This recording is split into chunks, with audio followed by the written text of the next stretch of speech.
make a DIY butter paper squishy with me. So, what you need is paper, some scissors, a pencil and a rubber, tape, and some like colored markers. You can choose what markers you have though. So yeah. Okay, after when you're done with the layout, you need to wait, let me just skip something. Okay, so what I want you to do is lighten it out. If you can see the difference. And then you just have to color it in. And also, I also write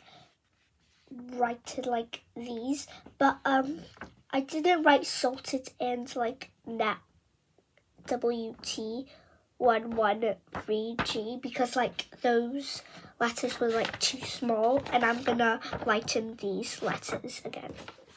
Done, I've lightened it. Now let's actually color.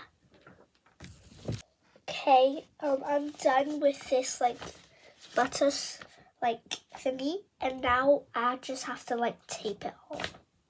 I'm just gonna get this big tape and stick it here. This is optional, by the way, but tapes helps it, makes it stronger, more sturdier, you know.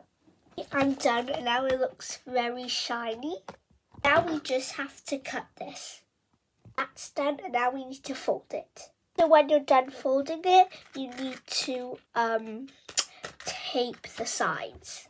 Make a little hole so you can put your plastic bags or whatever you can put inside. Just gonna stuff it in. If it's too long, you can use scissors or something to put it down. After when you fill it in, you can tape it. And that is it.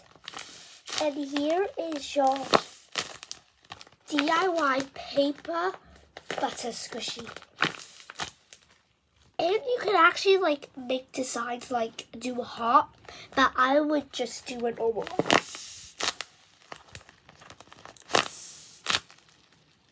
Yeah, I hope you guys like the short. Bye!